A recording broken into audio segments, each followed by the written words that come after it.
Berbeda dengan Indonesia, Malaysia dan Singapura menetapkan bahasa Inggris sebagai bahasa nasional. Sebelum melanjutkan video ini, tekan dulu tombol loncengnya agar aku semangat untuk membuat video-video berikutnya. Kenapa masyarakat Indonesia tidak bisa berbahasa Belanda meski lama dijajah oleh mereka? Berbeda dengan Indonesia, Malaysia dan Singapura menetapkan bahasa Inggris sebagai bahasa nasional. Hal ini dipengaruhi oleh warisan bahasa dari bangsa yang menjajah Malaysia dan Singapura dulunya. Indonesia juga dikenal lama dijajah oleh bangsa Belanda, tetapi tidak membuat Indonesia jadi menetapkan bahasa Belanda sebagai bahasa nasional. Beberapa warisan bahasa Belanda yang diserap ke bahasa Indonesia. Lantas, apa sebenarnya alasan sehingga masyarakat Indonesia tidak bisa berbahasa Belanda? Alasan masyarakat Indonesia tidak fasih berbahasa Belanda. Melansir dari Detik Edu yang mengutip CNBC Indonesia, peneliti sejarah dari Nanyang Technological University, Christopher Reinhardt, menjelaskan bahwa salah satu penyebab masyarakat Indonesia tidak bisa berbahasa Belanda karena perbedaan corak kolonialisme Belanda dan negara penjajah lainnya seperti Inggris. Saat melakukan penjajahan, Inggris melakukan invasi kultural Barat ke masyarakat Melayu secara sengaja. Hal ini menyebabkan kebudayaan lokal membaur dengan kebudayaan Barat dan bahkan hingga menghilang. Kebijakan ini membuat orang Melayu cukup pandai berbahasa Inggris. Ini sangat jauh berbeda dengan cara yang dilakukan oleh Belanda. Saat melakukan penjajahan, Belanda mengambil sikap berbeda terhadap kebudayaan lokal yang berujung pada rendahnya tingkat kefasihan bahasa Belanda di masyarakat.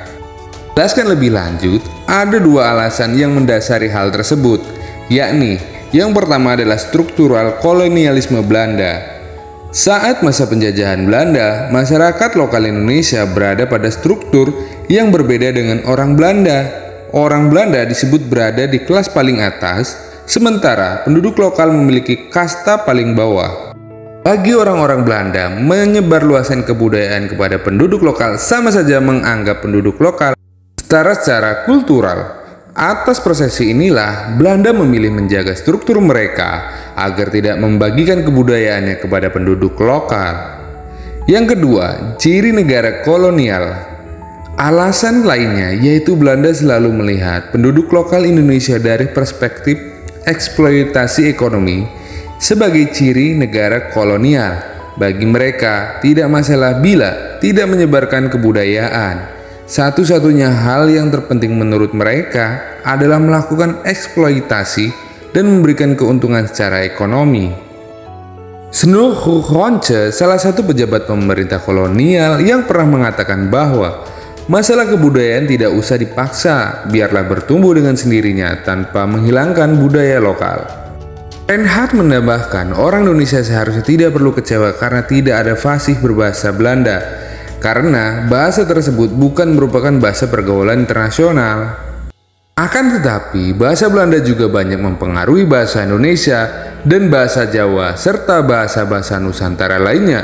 Kata-kata pinjaman dalam bahasa Indonesia antara lain knalpot, vermak, absurd, afduk, blasting, bestek, bom, dan lain-lain. Namun beberapa kata-kata memang tidak digunakan lagi. Kata hutsput tidak banyak lagi dipergunakan, dan kata sigaret diganti dengan kata rokok. Ironisnya, kata terakhir ini juga berasal dari bahasa Belanda roken. Selain itu, ada juga beberapa kata yang dieja berbeda namun pelafalannya masih sama atau mirip dalam bahasa Belanda. Contohnya adalah adopsi, apel, asprak, bagasi, bandit, betrai, bioskop, bedil, dan lain-lain.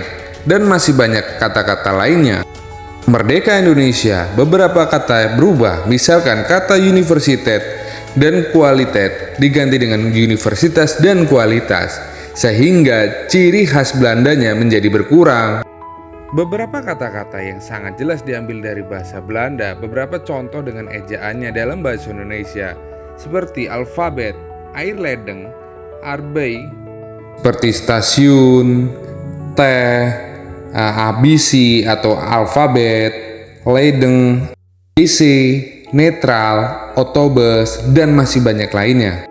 Masa VOC, berbahasa Belanda memiliki perkembangan yang lambat, hampir tidak memiliki arti signifikan. Selain itu, masih banyak daerah yang tidak diketahui atau belum ditelusuri.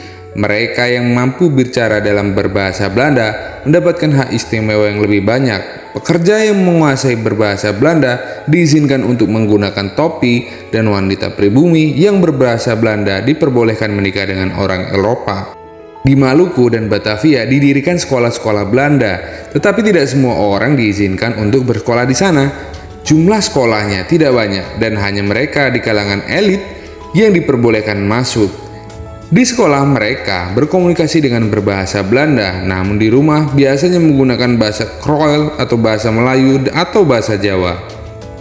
Setelah kemerdekaan Indonesia, masih banyak orang yang menuturkan bahasa Belanda di sebagian daerah. Di Indonesia, orang-orang yang bisa berbahasa Belanda berarti dia berpendidikan tinggi. Setelah aksi Polinisil Belanda, orang Indonesia menentang Belanda dengan sengit. Namun, masih banyak yang dengan hormat memandang bahasa Belanda. Juga Presiden Soekarno, sang presiden pertama dan proklamator Republik Indonesia, tetap menggunakan bahasa Belanda dan membaca buku-buku Belanda. Bahasa Belanda masih tetap hidup di Belanda. Setelah 1949, mereka masih tetap berada di Irian. Namun Soekarno menganggap daerah ini juga merupakan bagian integral Negara Kesatuan Republik Indonesia dan bernegosiasi dengan bahasa Belanda. Di sekolah-sekolah Papua, banyak warga lokal yang mempelajari bahasa Belanda. Di Kota Malang, pemerintah setempat melestarikan nama-nama jalan pada masa penjajahan Belanda yang masih menggunakan bahasa Belanda, seperti Ingenstraat, termasuk ke dalam nama-nama yang penting kebangsaan Belanda yang menjadi nama jalan, seperti Dendes Boulevard dan Rijksstad Van. Demikian pembahasan kita kali ini. Jangan lupa tinggalkan komentar kamu di bawah ya.